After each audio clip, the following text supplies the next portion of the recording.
요한계시록 1장 1절부터 3절까지 다 같이 봉독합니다.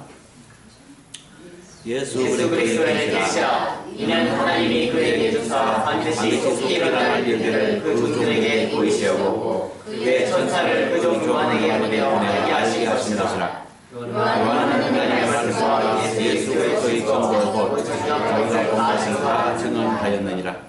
이에 하나님의 말씀을 읽는 자와 듣는 자와 그 가운데 있는 것을 지키는 자는 복이 있나니 내가 아까우니라. 아멘. 드디어 요한계시록 강해를 오늘부터 시작합니다. 이 말씀은 무슨 말씀 같아요? 무슨 내용 같아요? 뭘 말한 것 같아요? 흥분하면 안 되지. 우리가 써졌구나, 답이. 일어놓고 봐야지. 말해봐요. 뭘 말한 것 같아요? 중요성.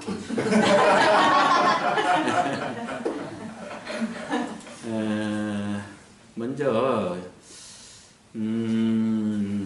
우리는 성경을 보는데 너무 건성으로 보는 것에 익숙되어 있습니다. 그렇게 성경이 쉽지 않습니다. 간단히 그냥 그렇게 쉽게 읽고 넘어간다고 해서 그 비밀을 알 수 없고요. 깊이 보지 않으면 깊은 말씀들을 알지 못해요. 제가 그 초신자 때에 내 사명을 알기 전에 주님께서 그런 말씀을 하셨어요. 잘 아는 성도 우리 교우를 통해서 어떤 사모님인데 서울에서 어떤 사모님이 예언의 은사 가지신 분이 있는데 그분을 만나서 나에 대해서 응답을 받아가지고 테이프에 다 가져왔더라고요. 근데 그 내용을 보니까 내가 앞으로 해야 될 일들을 다 말했는데 이제 생각하니까 다 맞아요. 일치돼요. 그때 당시 내용을 지금도 영작기 기억하고 있는데 뭐라 했냐면 이제부터는 성경을 자세히 보라. 자세히 보아서 그 속에 무엇이 들어있는지 무슨 부하가 들어있는지 캐내어 만방 가운데 선지자가 돼야 될 것이 아니냐. 그러니까 무엇과 관련이 있어요? 눈과 관련이 있죠. 보는 눈. 우리는 다 눈을 뜬 사람이라고 자기가 나는 소경이야 이렇게 생각하는 사람 없을 겁니다. 우리는 다 눈을 가졌죠. 육신적으로도 어떤 자는 시력을 잃고 못 본 사람이 있지만 우리는 다 보잖아요. 그러니까 다 본다고 생각해요. 그런데 영적 소경이 있습니다. 영적 소경은 심각합니다. 자신이 소경이란 걸 모르기 때문에 더 심각합니다.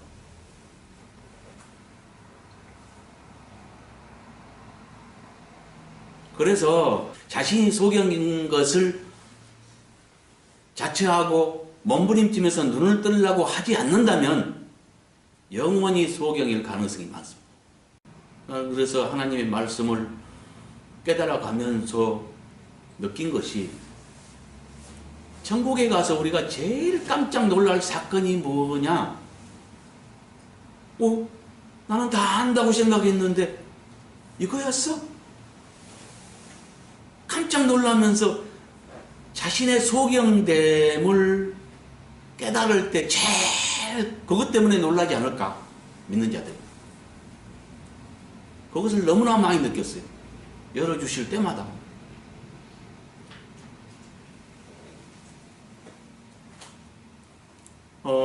우리는 겸손하게 우리 자신이 소경인 줄 알고 항상 고백하면서 눈을 열기를 기도하면서 정말로 그런 낮은 마음으로 살아가지 않으면 안 됩니다.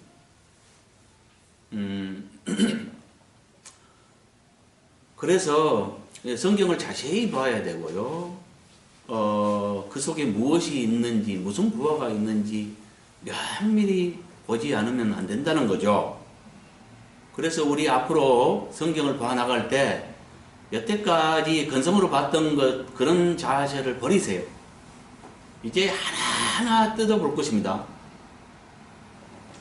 자, 너무 답답할 정도로, 답답해서 그냥 뛰쳐나갈 정도로 그 정도로 자세히 볼 겁니다.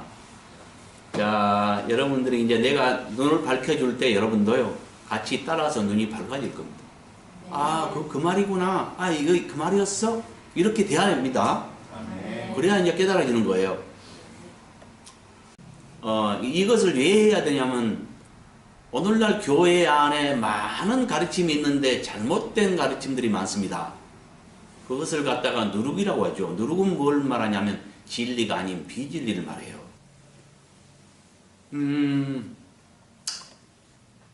왜 이 말씀 드리냐면은,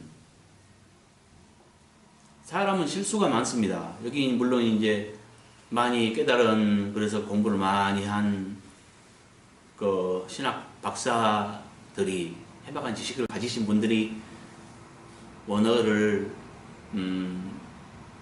번역해서 우리가 이제 볼 수 있도록 이렇게 참 수고를 해 주셨어요. 근데 사람은 실수가 많기 때문에 많은 실수가 있어요. 이것을 무엇이 실수가 어떻게 되어 있는지 낱낱이 확인할 것입니다. 깜짝 놀랄 거예요. 봅시다.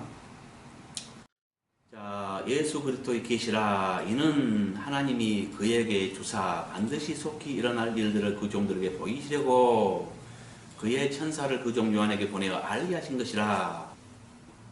이 주사는 여기 보세요. 주다라는 뜻을 가진 그 디도미의 과거 시제입니다. 그러면 뭐겠어요? 주셨다가 되겠죠. 그러니까 주셨고 그래야 맞겠죠. 근데 주사, 이것은 뭐예요? 과거적인 표현이 아니라 현재적인 표현이죠. 이런 부분이 많이 틀려 있습니다. 영어만 해도 복수단수 시제의 개념이 더 확실한데 우리나라는 이런 것들이 좀 문제가 있죠. 명확하지를 않아요. 잘못된 버릇이죠. 그래서 이런 부분이 많이 틀려 있다는 거죠. 그러니까 원어, 뭐 복잡하게 원어까지 이렇게 말할 게 뭐 있냐 생각할지 모르지만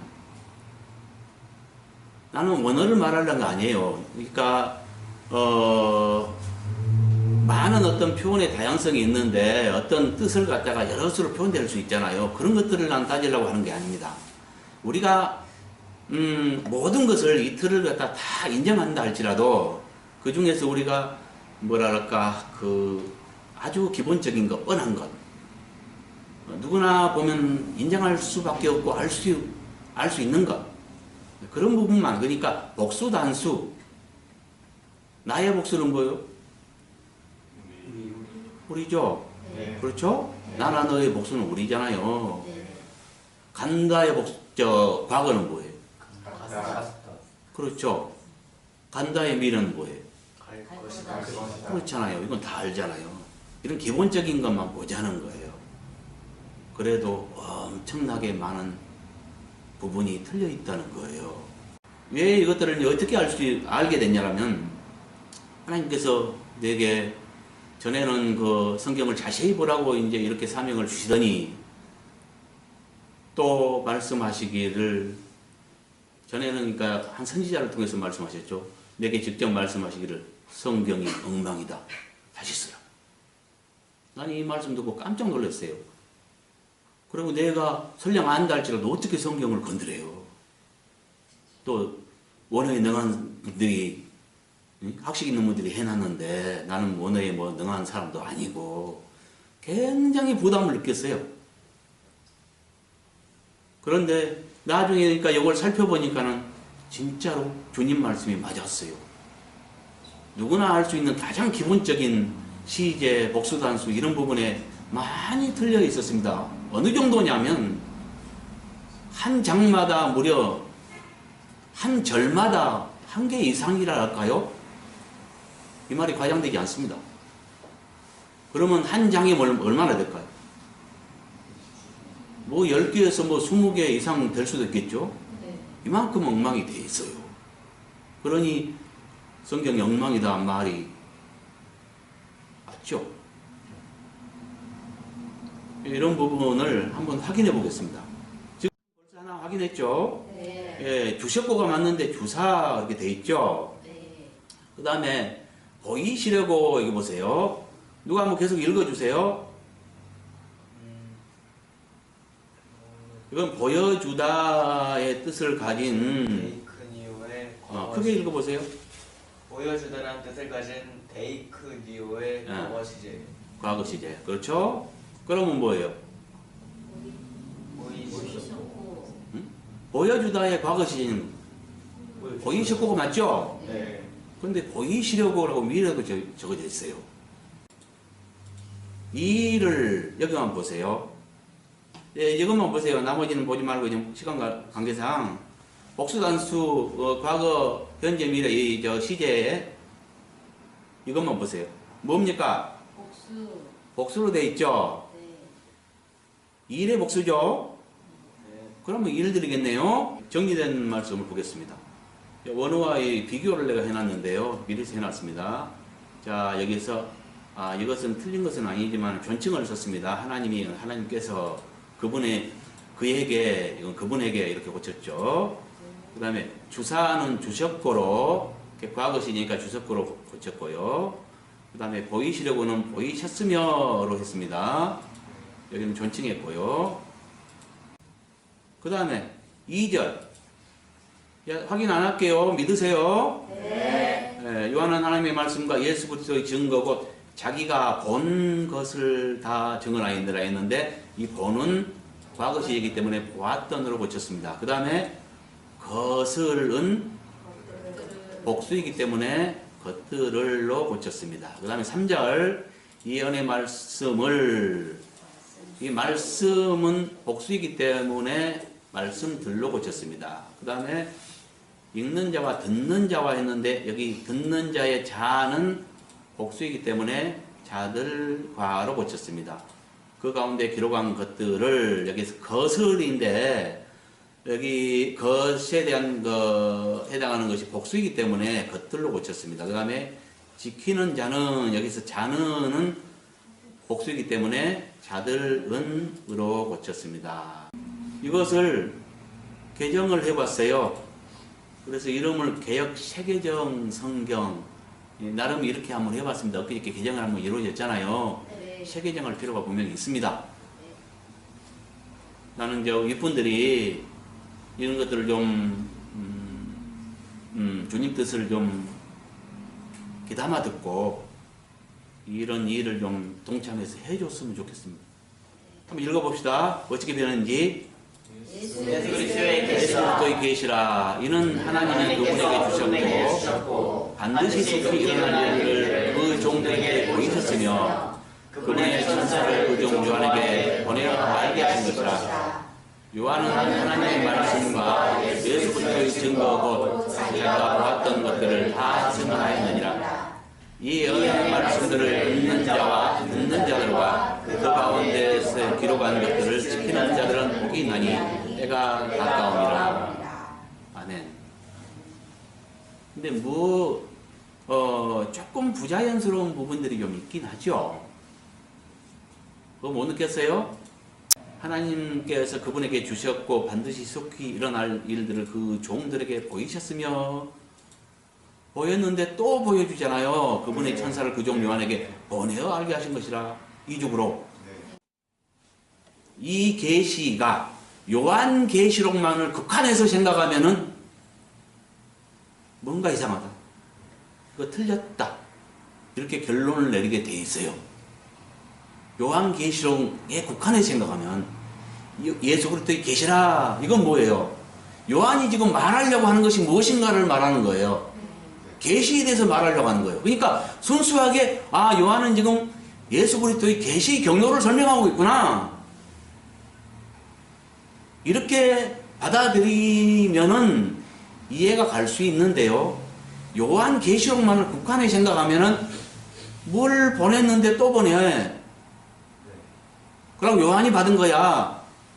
그러니까 여기서부터는 설명이요. 분명히 알게 되죠. 근데 그 전에 이건 이해가 안 가는 거예요. 종들에게 보이셨으면 또 요한에게 보냈대요. 요한계시록은 요한에게 줬잖아요. 네. 그러니까 말이 안 돼. 그러면 뭐예요? 말이 되게끔 바꿔야 돼요. 이렇게. 그러니까 과거를 미래로 바꿨습니다. 그 종들에게 보이시려고 이게 맞지 않겠나? 그럼 말이 돼요. 요한계시록만 넣고 볼 때는 그래요. 그거 바꿔야 좀 말이 자연스럽고 된다는 이야기죠. 아마 그렇게 생각을 해서 바꾼 것이 아닌가.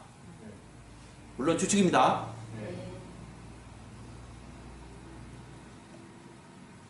그러면 이건 뭔 말이냐? 나는 이제 그렇게 봅니다. 원어를 인정하고 적어도 우리는 그래야 맞죠. 원어를 일단 인정하자 이거예요.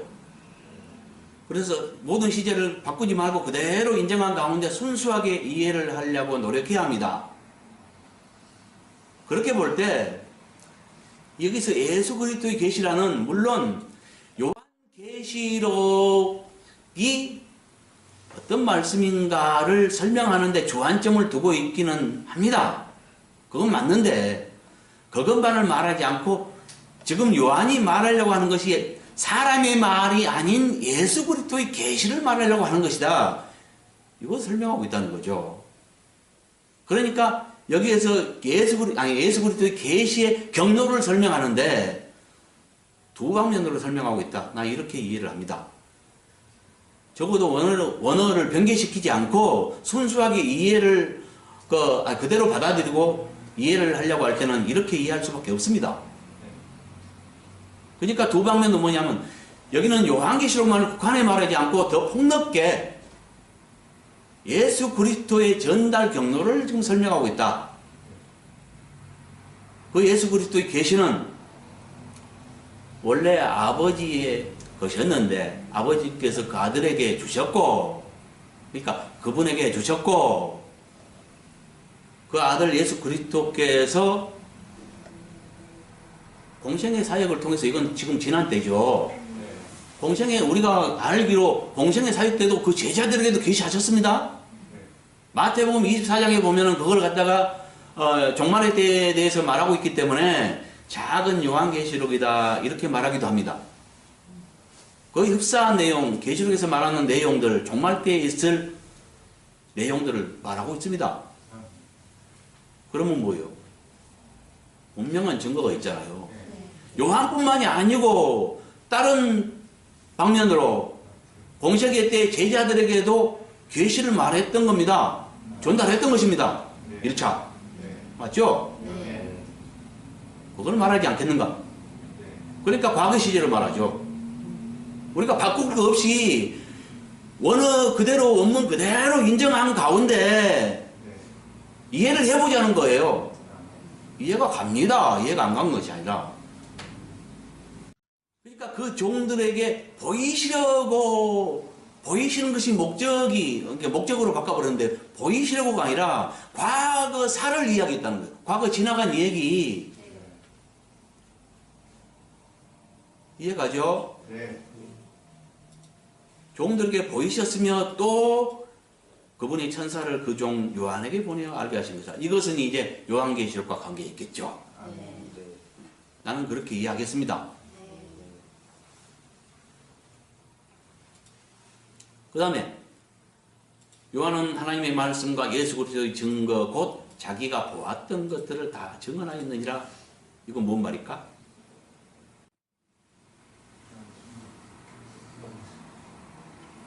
요한의 순종으로 써졌더라는 거예요. 그러니까 요한계시록이 써지기까지 과정을, 그 전달 경로와 과정까지를 다 지금 말하고 있는 거예요.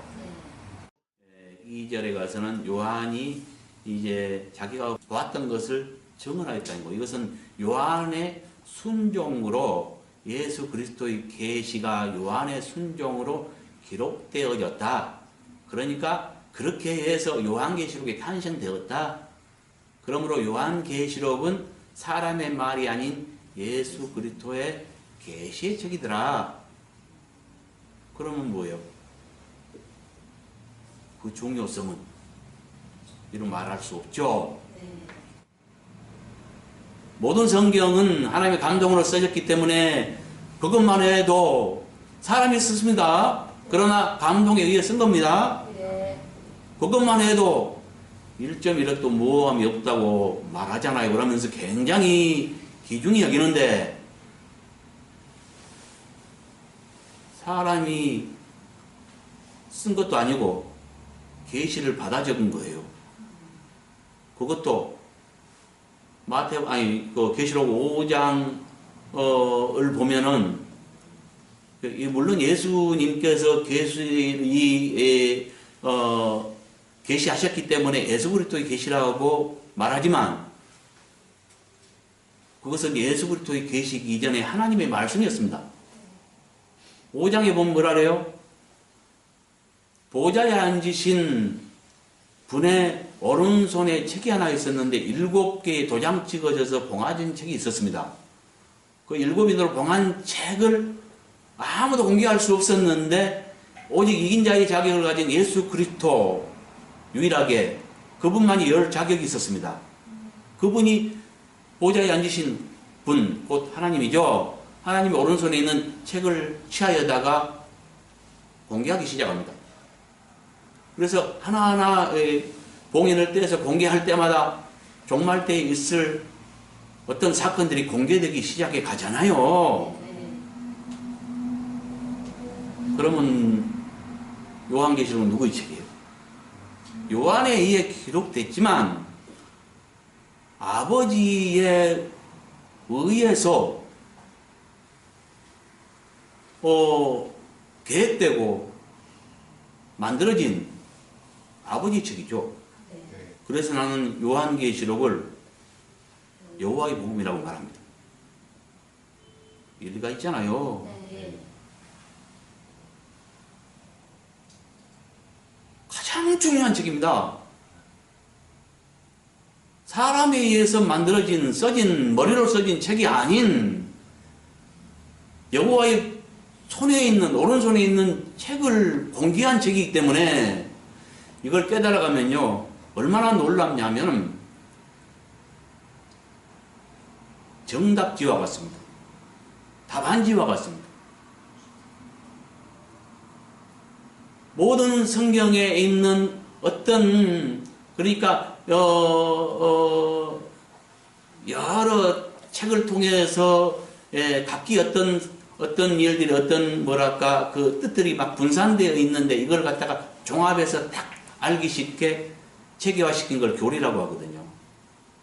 어떤 부분에 많은 맹점이 있는데 그것들을 어디서 다 알게 되냐 하면은 계시록에서 진짜 답을 찾아낼 수 있어요. 우리가 이제 이걸 깨달아 가면서 하나하나 이 말이 맞다는 것, 정말로 답안지와 같고 놀라운 정답지와 같은 책이라는 것을 발견하게 될 거예요. 예를 들어 말하면 사도 바울은 고린도전서 15장 51절 2절을 통해서 우리의 부활 시기를 말했습니다. 성도들이 언제 부활된다 했어요? 마지막 나팔 때 우리가 호연히 변화된다 했잖아요. 마지막 나팔이라면 적어도 1개 이상의 나팔이 돼야 맞죠? 나팔은 몇 개 있습니까? 그걸 어디서 말합니까? 그러니까 다 정답지와 같죠.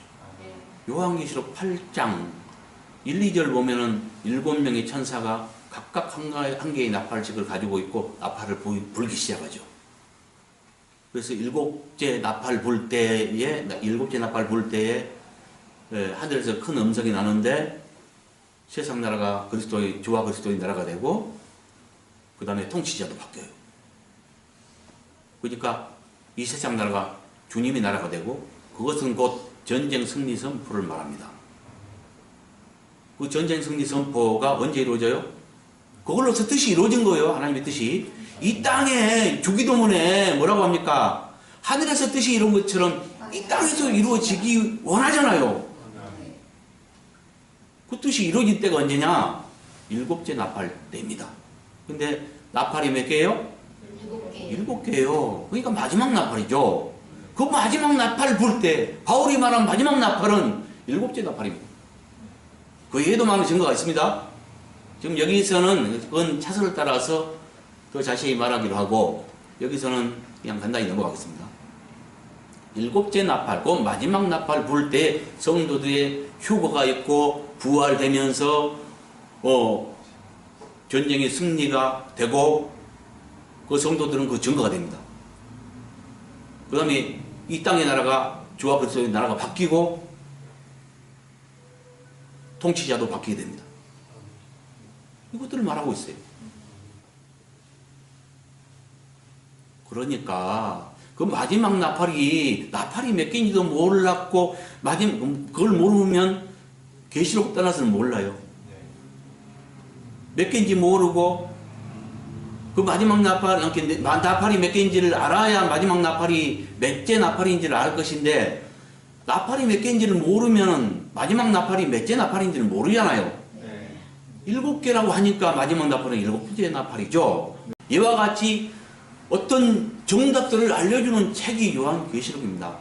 우리 신앙의 답도 다 알려주고 있습니다. 2장 3장에. 놀랍지 않습니까? 이런 귀한 책을 마치 이단책인 것 마냥 제시켜버려요. 없는 책 마냥. 근데 그도 이제 이해는 합니다. 여태 계시록을 푸는 사람들이 많은 문제를 일으켰습니다. 계시록 가지고. 그러다 보니까 그와 같이 됐는데 부정적으로 그러나 우리가 깨야 합니다. 그건 그분들의 앞서간 분들의 실수 때문에 생긴 고정관념 때문에 그런 것인데 사실상 우리가 계시록을 알고 보면 계시록은 놀라운 책이고 여호와의 복음이라는 거 우리는 인식 전환을 해야 합니다. 예. 그 다음에 이 은혜의 말씀들을 읽는 자와 듣는 자들과 그 가운데 기록한 것들을 지키는 자들은 복이 있나니 때가 가까움이라. 이건 뭘 말해요?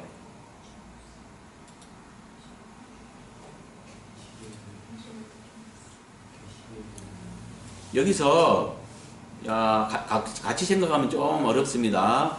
끊어서 이해합시다. 이 은혜의 말씀들을 읽는 자와 듣는 자들과 그 가운데 지키는 것들을 기록한 것들을 지키는 자들은 복이 있나니 여기까지는 뭘 말해요? 눈이 열렸다면 탁 말할 수 있어야 돼요. 이 밑에 답이 있습니다. 다. 이게 다 답이 있어요. 근데 안 보고 다 해버리잖아요. 볼 것도 없잖아요. 응? 뭘 말해요?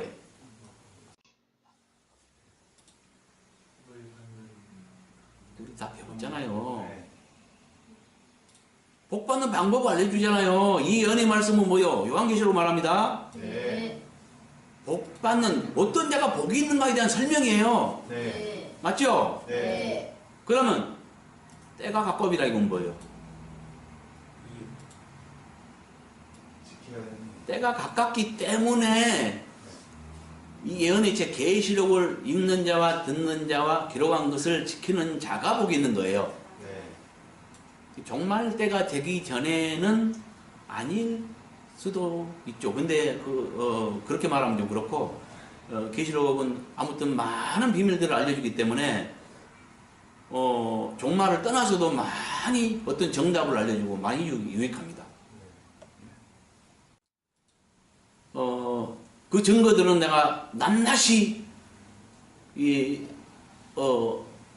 진행돼 가면서 얼마나 유익한지 어떤 정답들을 알려주는지 다 여러분 깨닫게 될 겁니다. 이거는 이유를 말합니다. 이유. 때가 가까움이라 이건 뭐냐면 이 종말의 때에 요한계시를 읽는 자들이 복을 받는 이유. 네. 그게 되겠죠. 네. 뭔 말인지 모르겠어요? 이건 이유가 된다니까요. 그러니까 예언의 말씀을 읽고 듣고 지키는 자가 복이 있는 이유. 때가 가깝기 때문에. 그러니까 합의해서 말하면 뭐가 돼요? 종말의 때에 복을 주는 방법, 복 받는 방법. 이걸 말하잖아요. 네. 이걸 다 하면 뭐가 될까요?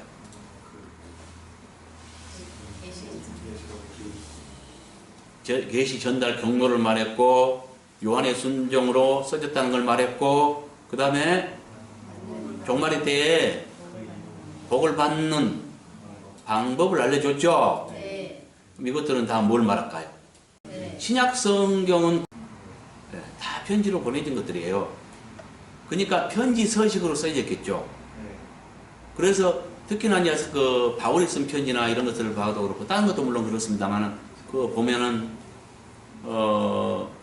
편지 우리가 서식 제일 맨 먼저 편지 쓸 때 맨 먼저 뭐래요, 여러분?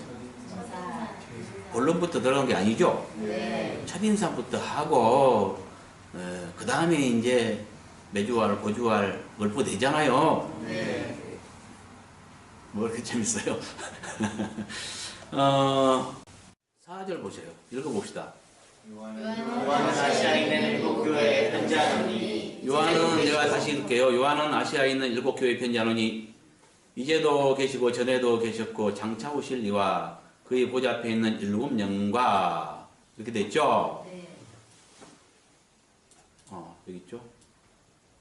분명히 첫인사가 나와 있죠. 네. 네. 어디까지 됩니까? 평강이 있기를 원하노라 5절 전반절까지 돼 있죠. 네. 여기 첫인사예요. 4절부터 5절 전반절까지. 그러니까 뭐예요? 우리가 알 수 있는 것은 일반적으로는 첫인사가 먼저 나오고 그 다음에 할 말을 해야 되는데 여기는 순서가 바뀌었다는 걸 알 수 있습니다. 네. 그렇다면 예산 일은 아니죠. 뭔가 아주 중요한 첫인사보다도 더 급하게 전달하고 싶은 어떤 중요한 이런 것들이 있을 때 순서를 바꿔서 그렇게 하기도 하더라는 거죠. 여기도 마찬가지입니다. 이 중대성, 엄청난 이 중요한 것을 감안하면은 이제 깨닫게 되면은 이래서 이랬구나 알 수 있어요. 이것은 그러니까 뭐냐면은 요한 계시 종말의 때 종합적으로 내가 말하자면은 뭐가 되냐면은 1절부터 3절까지는 종말의 때에 복받는 방법을 알려주는 요한 계시록의 중요성 이러면 가장 정확한 정답이 됩니다. 세계 각각 낱낱이 하나하나 설명했잖아요. 네. 응? 예수 그리스도의 계시 사람 말이 아니라는 거, 그 계시를 어떻게 해요? 이렇게 전달 경로를 거쳐서 요한을 통해서 기록됐다. 그러니까 요한계시록은 뭐예요? 전달 경로를 확실하게 보여줬잖아요. 계시의 책이다? 사람 말 아니다? 예수 그리스도 계시다? 아버지께 받은 것이다? 이것들을 말해주고 있는 거예요. 근데 그것을 읽어야 복이 있다? 종말에 가까운 자들은 그거 읽어야 복이 있다? 이라고 말해주고 있는 겁니다. 어떤 복인지는 모르지만 중요할 것 같죠? 왜 이 말을 했을까요? 왜 읽고 듣고 지키는 자가 복이 있을까요?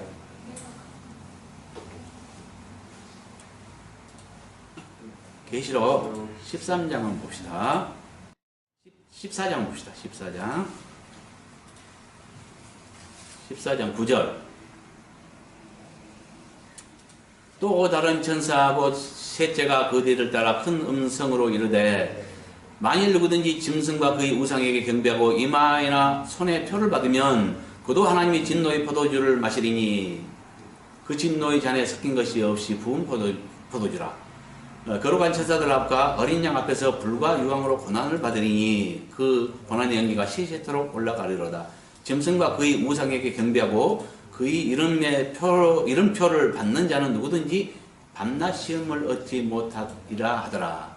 성도들의 인내가 여기 있나니 그들은 하나님의 계명과 예수에 대한 믿음을 지킨 자니라. 이렇게 되어 있죠. 뭘 말합니까? 성도들에게 인내를 요구했습니다. 네. 근데요, 뭔 상황이, 뭐를 말하고 있습니까? 어떤 불못이 집어야 된다네요. 네. 어떤 자를? 짐승과 그의 우상에게 경배하고 네. 이마에나 손에 표를 받으면 꺼지지 않는 불못에 집어 넣어버린답니다.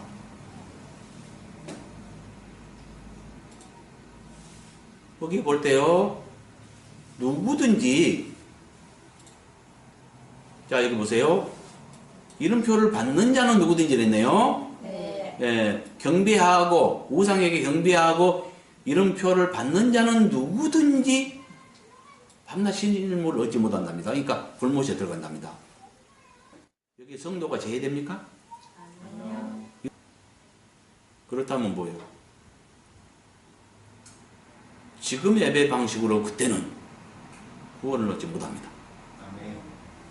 하나님 말씀을 반드시 지켜야 합니다. 아멘. 그러니까 성도가 뭐 예를 들면 뭐 철야를 뭐 한 달 내 철야를 한다고 해서 그것 가지고 구원을 얻는 것도 아니고, 아멘. 뭐 그냥 지구를 팔아서 다 바친다고 그것 가지고 구원받는 게 아니고, 네.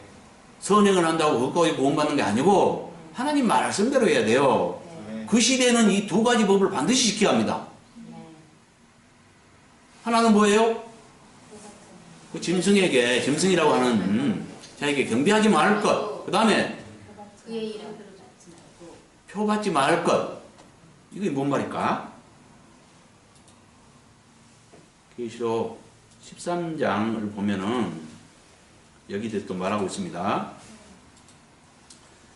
자, 내가 보면 바다에서 한 짐승이 나오는데 뿔이 여리요 머리가 7이다. 이거 좀 복잡하니까 이것은 13장에 가서 자세히 말할 것이고요. 네. 예, 지금 바다에서 한 짐승이 나왔죠. 대략 봅니다. 네. 자, 5절 보세요.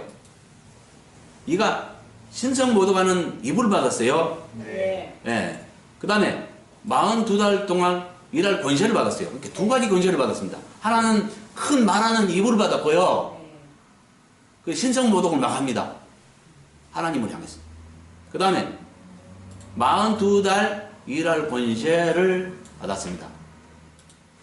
그렇죠? 네. 42달이면 3년 반입니다. 네. 그래서 7년 언약 중에 절반의 때에 그 우상 숭배가 있게 되고요. 성전에 우상을 세운다고 다니엘서도 말하고 마태복음에도 말하고 있습니다. 그러니까 7년 대환란이라는 건 없습니다. 성경에. 오늘날 7년 대환란이라고 하는데 그런 말은 성경에 없습니다. 7년 언약이 있고 그 절반의 때에 우상을 성전 안에 세우고 그때부터 하나님의 진노가 쏟아진다 했으니까 3년 반 대환란이 맞죠? 네. 이런 것도 누룩이 되어 있어요. 오늘날 잘못 가르치고 있습니다. 그러니까 42달 3년 반 동안 이 바다에서 나온 짐승이라고 한 자가 일할 권세를 받고 일을 하면서 입을 벌려서 하나님을 비방하고 성도를 비방해요. 그 다음에 뭐예요? 여러 족속, 여러 백성과 방언과 나라를 다스린다. 그러니까 세계 여러 나라를 다스리게 돼요. 그 다음에 경배를 받아요. 하나님처럼. 그래서 생명책에 기록되지 못한 자들은 다 짐승에게 경배를 한답니다. 그렇죠? 네. 예. 그 다음에 11절에 보니까요. 땅에서 나온 짐승이 또 하나 나와요. 그러니까 두 짐승으로 두 인물을 비유한 것입니다. 네. 네. 이 땅에서 나온 짐승은 여기서는 정체를 알 수 없습니다. 아까 바다에서 나온 짐승은 다스리는 자, 세계 여러 나라를 다스리는 자로서 정치인이다 하는 걸 알 수 있습니다. 네. 그렇죠? 네. 그런데 땅에서 나온 짐승은 여기서는 그 정체를 알 수 없지만 지금 계시록 13장에 보면 큰 이적을 행하고 사람들 앞에서 불이 하늘로부터 내려오게 하고 네. 짐승 앞에서 받은 바, 그러니까 여기서 짐승은 바다에 나온 짐승, 첫째 짐승을 말합니다. 그 받은 바 이적을 땅에 거하는 받은 바 이적을 행함으로 땅에 거하는 자들을 미혹하여서 땅에 거하는 자들에게 이르되 칼에 상하였다가 살아난 짐승. 아까 짐승 앞에서 똑같은 말입니다. 아니면 칼에 상하였다가 살아난 짐승, 다 똑같이 바다에 나온 짐승을 말합니다. 네. 이 짐승을 위해서 우상을 만들게요. 그러니까 정치인, 세계 여러 나라를 마지막 때에 다스릴 정치인을 위해서 이 땅에서 나온 짐승이 그를 위해서 우상을 만들게 하고, 또 한 가지,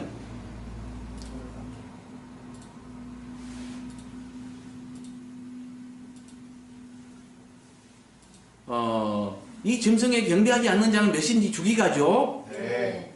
그 다음에 또 한 가지가 뭐 있어요? 부자나 빈곤한 자나 모든 자에게 다 이마나 오른손에 표를 받게 해요. 네. 이 표가 없이는 매매를 못하게 합니다. 그러니까 지금의 매매 수단이 뭡니까? 돈이잖아요. 네. 돈을 바꿔버린 것입니다. 그래서 이건 이제 컴퓨터 돈이 될 것입니다.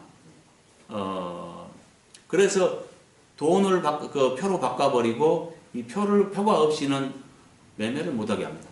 이 두 가지 이 일이 마지막 때에 진행된다는 거죠. 이때 경배하거나 표 받는 자는 누구든지 불못에 던진다고 아까 주님께서 계시록 14장 9절부터 12절에 분명히 경고하셨죠. 네. 이 시대에 있을 그러니까 두 인물에 의해서 이 세상이 다스려지고 42달 동안 그 시대에 그 한 정치인이 자기가 하나님처럼 경배를 받고 또 한 가지 진행될 일은 뭐예요? 땅에서 나온 짐승으로 비유된 그는 거짓 선지자입니다. 계시록 19장 20절에 보면 요한계시록 13장 15절과 그 특징이 똑같습니다. 근데 거기서 이제 밝혀집니다. 특징이 똑같은 자인데, 그러니까 한 인물인데 거기에서 거짓 선지자라고 말하고 있습니다. 네. 그래서 여기 땅에서 나온 짐승은 거짓 선지자입니다. 그러니까 정치인 중에 한 명, 한 대표, 그 다음에 종교인 중에 한 대표, 두 대표가 이 세상을 통치하는 시대가 옵니다. 물론 직접적으로는 바다에서 나온 짐승이라고 하는 정치인이 통치를 하지만 그 종교인 중에 한 대표도 함께 그를 도와서 엉뚱한 짓을 해버려요. 하나님만 경배하게 해야 되는데 정치인을 경배하게 해버려요. 우상을 숭배하게 해버려요. 큰일이죠. 네. 이런 일이 마지막 때에 벌어질 것인데, 그래서 종교가 통합되고 정치가 통합되어져서 이미 다 준비됐습니다. 네. 그렇다는 임박했다는 거예요. 준비됐다는 것은. 정치가 통합되고 종교가 통합되어서 두 대표되는 인물이 뽑히고 그들에 의해서 이 세상이 다스릴 때, 그때가 바로 골법의 시대요, 배도의 시대, 데살로니가 후서 2장을 통해서 바울이 말한 주님 오시기 전에 반드시 이루어질 한 가지 일, 한 불법자와 배도자가 나타난다고 말했죠. 한 불법자가 나타나서 배도하는 일이 있다고 말했죠. 네. 그 일이 진행될 것인데, 그 시대를 자세히 지금 상징적으로 감추어서 말하고 있는 겁니다. 그러니까 무시무시한 시대가 진행된다는 거죠. 그 시대에는 뭐요? 두 인물이 세계 여러 나라를 지배하면서 자신이 하나님처럼 경배를 받고 속이는 거죠. 또 돈을 바꿔서 표를 받지 않으면 아무 물건도 살 수도 없고 팔 수도 없게 만들어버리죠. 그러니까 기름 한 방울도 살 수도 없고 라면 하나도 살 수도 없고 이런 시대가 진행돼 버려요. 그러니까 전기 하나도 쓸 수 없습니다. 아무것도 할 수 없습니다. 그래도 표를 받아서는 안 됩니다. 불못에 던져집니다. 또 경비에서도 안 됩니다. 이 두 가지를 지키라는 거예요. 그러니까 종말의 때는 목숨을 걸지 않으면 신앙을 지킬 수가 없어요. 근데 신앙을 배반하면, 이 두 가지 법을 버리면, 그가 금식을 하고 철야를 하고 전제사를 바치고 성전에 아주 눌러 살아도 그것 가지고 구원을 얻지 못한다는 거예요. 우리 성도들은 이걸 알아야 합니다. 그것이 아주 임박해 있다는 것, 다 준비되어 있다는 것. 근데 너무 모르고 있어요. 심각하지 않습니까? 네. 여러분은 먼저 깨달은 자로서 이것들을 전파하는 일꾼들이 돼야 합니다. 아시겠어요? 이런 일이 벌어진다는 거예요. 그러니까 이제 이해하셨죠? 아까 3절에 이 예언의 말씀을 읽는 자와 듣는 자들과 그 가운데 기록한 것들을 지키는 자는 복이 있나니 때가 가까움이라. 이제 이해가 갑니까? 예, 이 예언의 말씀이 요한계시록을 읽는 자와 듣는 자들과 지키는 자들이 복이 있는 이유를 아시겠습니까?